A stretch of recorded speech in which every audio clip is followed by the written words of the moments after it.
Nah ini satu lagi nih ke Mas Edwan nih ya tadi udah dijelasin mungkin gimana sih tadi kan sangat vital banget nih coolant lalu juga engine itu sendiri Pak Rohman ngasih insight itu engine itu soul-nya gitu kan soul-nya equipment gitu. Nah pertama apa namanya nggak boleh dicampur pasti itu pertanyaan kita waktu yang session sebelumnya ya bisa jadi belum bisa jadi ada yang beda gitu gimana sih apa namanya apakah warna kadang orang sensitif warna ya Pak ya. Ya, warna Kalau botolnya Ion ini merah apakah Ion itu merah. merah gitu kan.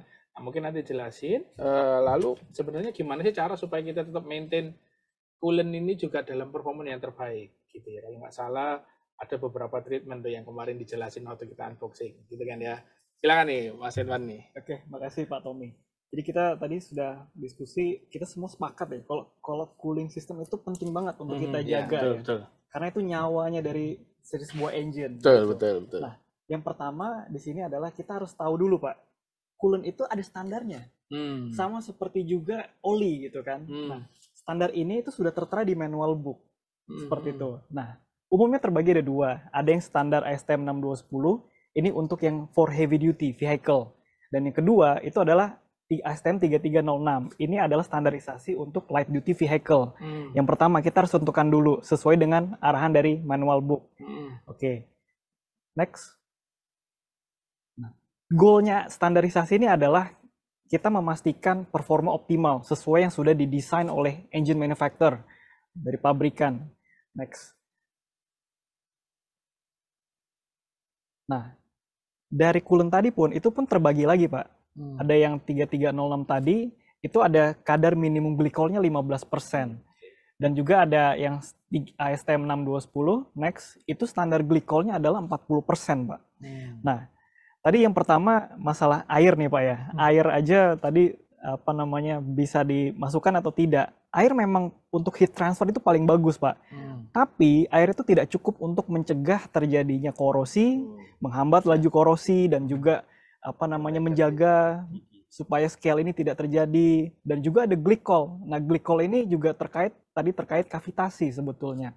Nah, dari yang kita pelajari, kami pelajari studinya dari Society Automotive Engineering, glikol tadi kalau kita lihat boleh ditampilkan yang terkait kavitasi. Materi terkait kavitasi, dilihat gambarnya. Jadi kalau kita lihat pompa, Pak. Pompa itu kan ada bagian yang di suctionnya, itu bagiannya yang low pressure.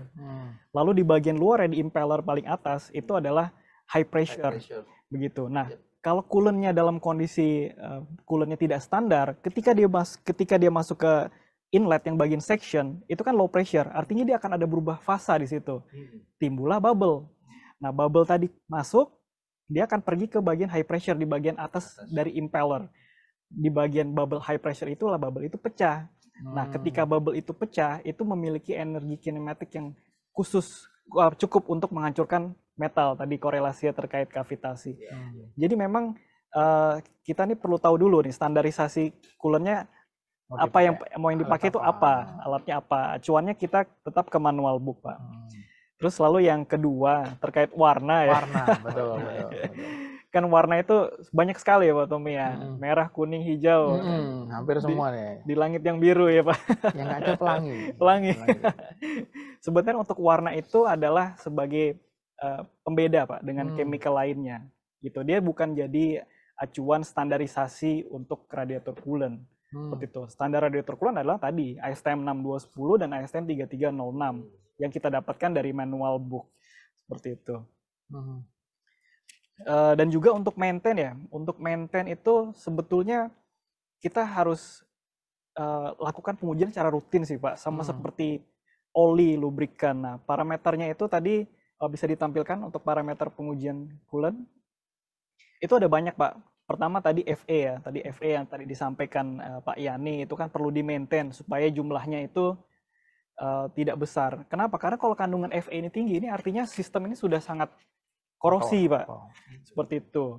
pH juga itu sudah pasti kalau terlalu asam dia akan cenderung ke korosi, kalau basah itu nanti akan cenderung ke timbul scale, endapan. Tadi yang disampaikan Pak Rohman, itu nanti kalau seandainya di aluminium pH-nya itu cukup tinggi di atas 10, larut itu Pak nanti aluminiumnya Pak. Seperti itu.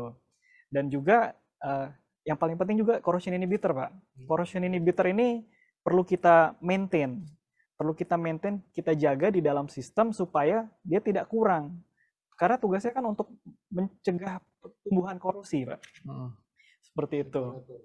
Betul. Dan corrosion inhibitor Pak itu juga umumnya kalau di radiator coolant itu terbagi menjadi dua. Ada yang tipe OAT, tipe molybdat, dan ada juga tipe nitrit. Kalau untuk yang bertipe molybdat, itu dia corrosion inhibitor cara bekerjanya adalah dengan sistem filming Pak di dalam radiator. Dan kalau untuk yang konvensional nitrit, itu dia dengan cara membunuh oksigen. Jadi nitrit ketemu oksigen, nitritnya mati, oksigennya mati. Makanya untuk nitrit itu yang tipe konvensional biasanya lifetime lebih pendek. Kita rekomendasiin tipe molybdat. Nah ini bisa dilihat di layar nih Pak. Ini cara kerjanya dia adalah filming, melapisi bagian dalam. Kalau untuk yang nitrit, silakan ditampilkan. Next-nya untuk nitrit yang dia jaga adalah oksigennya. Seperti itu Pak Tommy untuk maintain. Jadi sebenarnya warna itu lebih ke penanda ya Pak Edwan ya. Betul Pak. Jangan sampai kita salah asumsi bahwa yang warna ini yang bagus gitu kan ya. Betul. Tapi lebih harus dikembalikan ke standarisasinya tadi. Standarisasi. Nah, yang spesifikasinya tadi ya. Tapi warna itu ada ini juga. Jadi memang pertama adalah ciri khas ya. Tetapi itu juga sebagai indikator sebenarnya. Kalau saya ini misalkan ketika kita paham misalkan warnanya merah nih. Suatu saat saya drain off untuk radiator engine ternyata warnanya sudah mulai pudar. Berarti ada illegal water adding di dalam prosesnya. Artinya ada pencampuran sehingga percentage daripada original liquid ini menjadi pudar gitu. Jadi itu salah satu.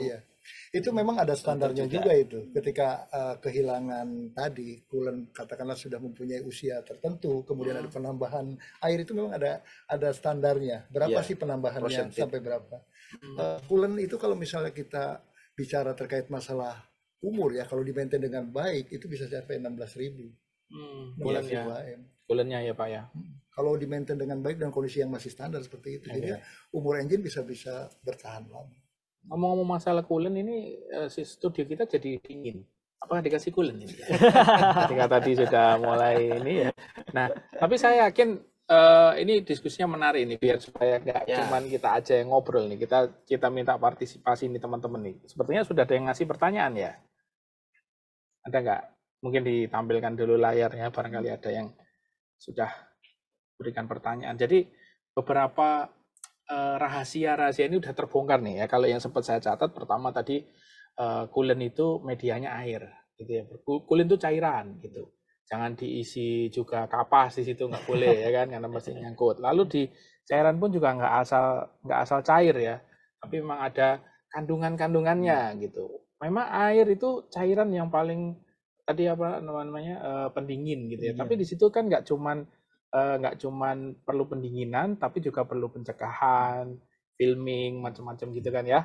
Jadi teman-teman hati-hati nih, jangan main campur aja gitu ya. Apalagi mobilnya engine-nya udah ini Pak ya, high tech ya.